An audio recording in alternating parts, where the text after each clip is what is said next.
Are you impatient? Est-ce que vous êtes impatient, chers amis, de savoir exactement de quoi on va parler et que la vidéo démarre? Donc, c'est ce que je vous propose aujourd'hui, parler des préfixes. Et en parlant d'impatience, vous avez été très nombreux et je ne sais absolument pas pourquoi, je vous avoue et je m'en excuse, pourquoi je ne vous ai pas fait cette vidéo. Il y en a une vidéo d'ailleurs sur les suffixes qui va arriver aussi sur la chaîne puisque vous me l'avez demandé très très souvent. Donc en fait, de quoi il s'agit? Il s'agit, et c'est l'objectif de cette vidéo, comprendre en fait comment mettre ces groupes de lettres devant les mots. Ça peut être des adjectifs, des adverbes, des noms qui reviennent très très souvent en anglais, que ça soit par exemple le IL, le IM, le IN, le UN, et vous avez aussi les suffixes. Bon, ça on en parlera dans une autre vidéo, mais c'est ness, qu'est-ce que vous avez d'autre? Hood, etc. Par exemple, likeliness, la susceptibilité, la probabilité, on va dire, d'accord, etc., etc. Donc ça viendra dans une autre vidéo. Mais aujourd'hui, ce qu'on va voir, c'est nos préfixes. C'est ceux qu'on colle avant un mot. Par exemple, polite, poli, ok, polite. Et vous rajoutez im. Et là, on va voir pourquoi c'est IM, pourquoi c'est pas IN. Est-ce qu'il y a des règles? Est-ce qu'il y a des règles à 100% bonnes? Est-ce qu'il n'y a pas de règles? On va voir ça aussi. Et ça nous donne impolite, impoli. Et souvent, en fait, ça ressemble au français, mais pas tout le temps. Parce qu'en français, on va pas mettre le UN, on va mettre le IN. Donc, vous avez tendance à rajouter celui-ci hyper souvent et à, si je puis m'exprimer ainsi, à me le coller un peu trop devant les mots en oubliant notamment celui-ci. Et en fait, ces préfixes, donc pré, c'est précédent, avant, vont modifier le sens du mot de base. Parce que quand vous avez ici polite, poli, impolite, impoli. Là, en fait, ça sert souvent, mais pas que, pour le contraire, pour la répétition, pour l'absence, et ça vous permet aussi de reformuler de manière plus authentique. Par exemple, I didn't understand, I misunderstood. Ok? I did not understand, I misunderstood. Ok? Vous avez votre accent tonique ici et vous avez un petit accent tonique, un accent tonique secondaire juste là. Ok? I misunderstood. Pour dire I did not understand. Vous voyez? Miss, c'est mal. D'accord? Bon, vous pouvez télécharger évidemment tout ce que vous voyez ici, chers amis, en cliquant sur le i en haut à droite. Vous avez aussi votre quiz d'application pour tester tout ce qu'on voit, si vous avez bien retenu du coup le vocabulaire avec ces préfixes. Et si vous ne voyez pas le i en haut à droite, c'est sans doute que vous êtes sur mobile ou sur tablette. Dans ce cas-là, vous pouvez bien évidemment, pas de discrimination, aussi le faire.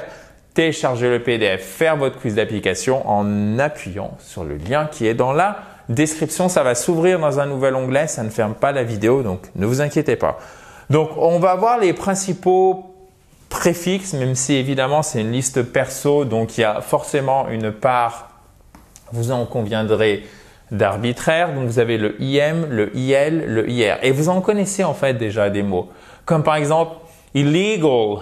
Donc, legal, illegal. Et en fait, là, la clé, si vous voulez, c'est même pas le préfixe. C'est comment vous prononcez quand il y a le préfixe. Et si vous n'avez pas la prononciation du mot de base, le mot avec le préfixe, vous allez mal le prononcer à tous les coups. Et la clé pour ceci, puisque comme vous avez un préfixe, du coup, vous allez avoir au moins deux syllabes, c'est l'accent tonique. Pourquoi? Parce que dans les mots qui ont deux syllabes ou plus, suivez bien, pour ceux qui n'ont pas l'habitude, c'est hyper important cet accent tonique. Je sais, je radote pour ceux, pour le coup, qui ont l'habitude. Mais dans tous les mots de deux syllabes ou plus en anglais, qu'est-ce qu'il se passe? Vous avez une de ces syllabes qui est accentuée. Ici, en l'occurrence, c'est très exactement, chers amis, allez, les deux L et le E. Illegal, ok? So, legal, illegal, illégal. Oh, oh, oh, celui-ci, vous le connaissez, on l'a vu au début. Patience, la patience, patient, la patient, d'accord? L'adjectif est impatience, l'impatience, impatient, impatient et aussi évidemment impatiente, puisque les adjectifs en anglais ne connaissent pas d'accord en nombre, c'est-à-dire qu'on ne met jamais de S aux adjectifs. En anglais, il reste invariable en nombre, mais aussi en genre. C'est-à-dire que vous n'avez jamais de version masculine ou féminine pour un adjectif en anglais. Ok?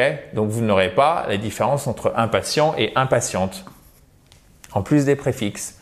So, immaterial, matériel, material, immaterial. Et, literate, illiterate. Ok, donc là, vous avez votre accent tonique sur la deuxième syllabe. Literate, illiterate, illiterate. Et du coup, en fait, et là où vous avez le piège, c'est que comme vous avez cette deuxième syllabe qui est renforcée, qu'est-ce qui se passe? Vous avez tendance à pas entendre le préfixe, surtout si votre oreille n'est pas habituée à la langue de Shakespeare. Et là, du coup, ça change totalement le sens de la phrase, puisque vous imaginez bien que si vous qualifiez quelque chose d'illégal versus légal, ce n'est pas exactement la même chose, chers amis. Relevant. Alors, relevant, c'est qui a du sens, d'accord, qui fait sens.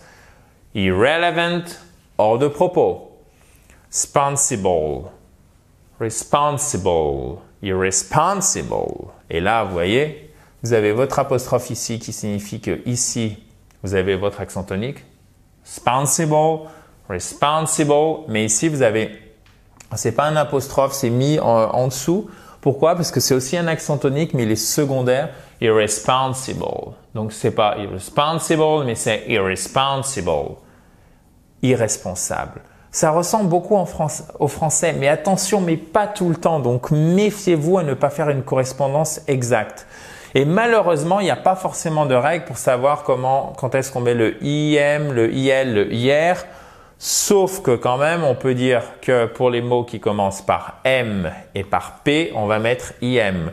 Pour les mots qui commencent par L, on va doubler IL. Pour les mots qui commencent par R, on mettra IR. Donc ça, vous pouvez le retenir tout de même, à mon humble avis, assez facilement. Ok. Ce sont des règles à titre indicatif, comme je vous le disais, elles ne sont pas tout le temps valables. Et déverrouiller, c'est pas delock. Non, ça ne marche pas. C'est unlock. To lock, unlock. Un, c'est l'opposition, le contraire. Ça indique le mot qui va venir derrière. Real, unreal. Vous ne pouvez pas dire it was in real or irreal. No. It was unreal. Unreal. Pleasant, unpleasant. Mais vous avez aussi displeasant, ok? Mais peut-être que unpleasant est plus courant. Je pense que c'est plus courant. Touched, untouched. D'accord? Intact, vierge. Par exemple, une terre. D'accord, qui n'a pas été touché. So. Ensuite, vous en avez d'autres. Le DE pour le changement, le dis pour la suppression, l'inversion. Vous voyez, plaisant, pas plaisant. Vous avez, je le vois pas parce que ça brille en fait, mais vous le voyez. Le miss pour le fait que ça soit correct, que ça soit sans doute. Donc du coup, si vous avez miss, pas correct. Le re comme en français, dire, redire, même si répéter est bien mieux, mais on peut aussi dire redire sa page dans le langage courant. C'est la même chose. Hein. Il y a quand même tellement de points communs entre l'anglais et le français que pour le coup là c'est assez facile. Le out, c'est on sort, donc on va là pour le coup au-dessus, d'accord, surpasser. Et le up, c'est aller plus haut. Donc voyons les exemples.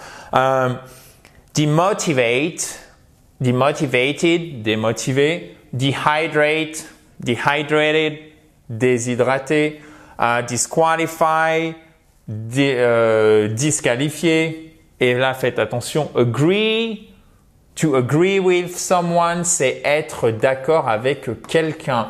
Vous avez le verbe être en français, mais vous ne l'avez pas en anglais. L'anglais n'est pas du français en anglais. Donc, c'est pas to be agree with. Non. To agree, ça veut dire, ça a donné, enfin, c'est pas ça a donné, c'est le contraire. C'est le français, là, pour le coup, évidemment, quand même, qui a donné à l'anglais. Bon, je rigole, bien sûr. Ah, il y a une espèce de bruit bizarre dehors. J'espère que vous ne l'entendez pas. On dirait que le ciel est en train de nous tomber sur la tête. Je pense que ça va bientôt passer. Chers amis, donc faisons comme s'il n'y avait rien du tout. D'ailleurs, ça se trouve, vous n'entendez rien et vous devez vous dire, il est dans un délire total. Non, non.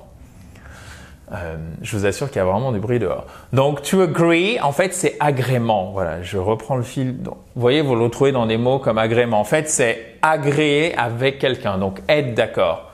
To agree with someone. To disagree. Et là, vous faites très attention à votre accent tonique. To disagree. Et c'est pas to disagree. Parce que si vous dites to disagree, la personne, je vous jure, un anglophone qui n'est pas habitué au francophone, il va faire what? Come again? Pour vous dire de répéter, ils vous disent come again.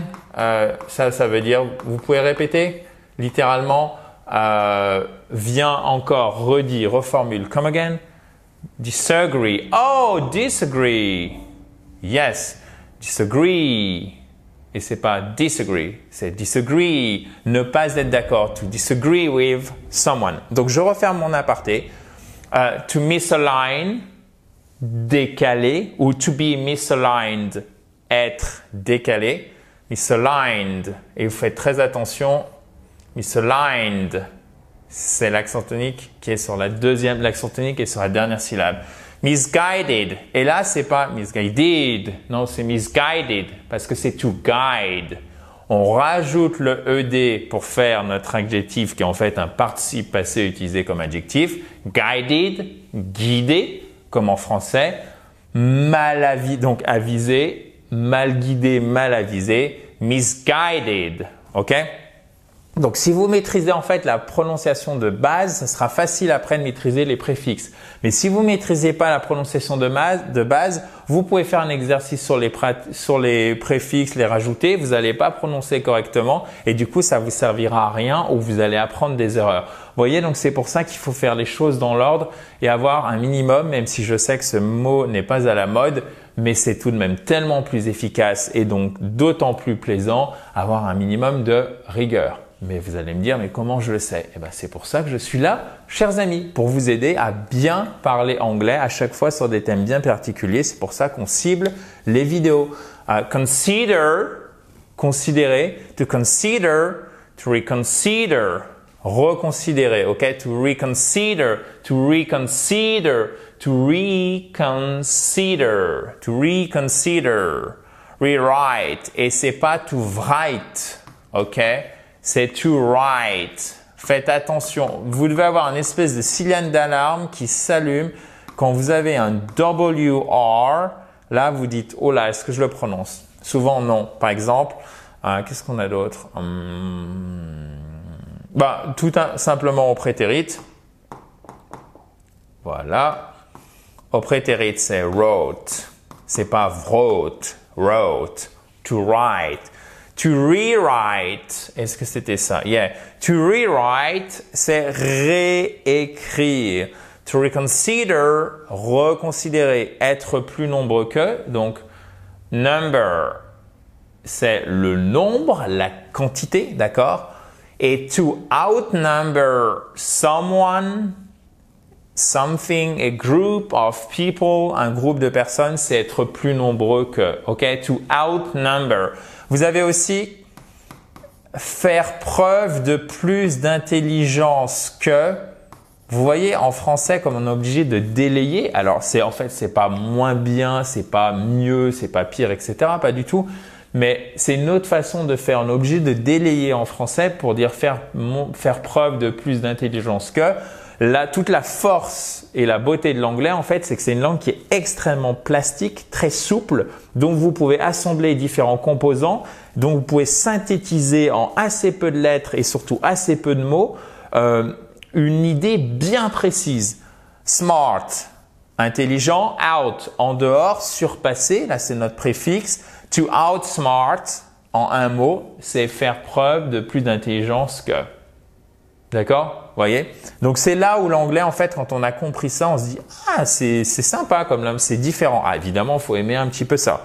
Mais du coup, vous pouvez avoir une force dans l'expression parce que ça va très très vite pour s'exprimer ou pour exprimer certaines idées. Ça, c'est les bons côtés pour le coup de l'anglais. Les mauvais côtés, c'est cette prononciation qui est quand même délicate, chers amis. Mais on y arrive, bien évidemment. To upgrade, surclasser, qu'on utilise alors très très souvent en français.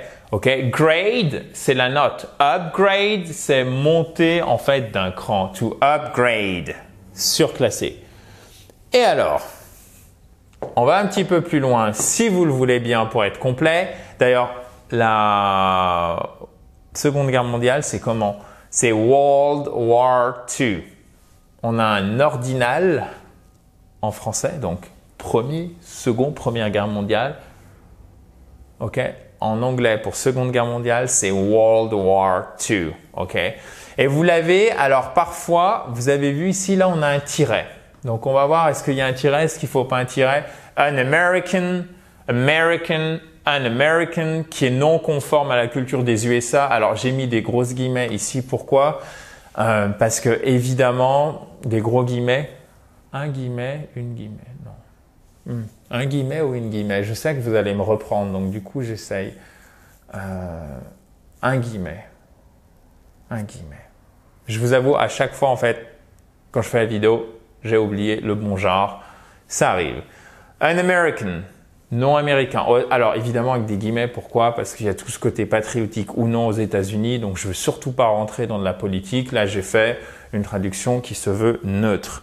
Vous avez aussi des préfixes qui fonctionnent avec les tirets qui sont self, ok? C'est soit ex, ancien, par exemple ex-husband, ex-boyfriend, mais vous pouvez dire aussi my ex, tout simplement pour dire mon ex. Et vous avez par exemple self-love, self-esteem, self-esteem, qui est l'estime de quoi? De soi.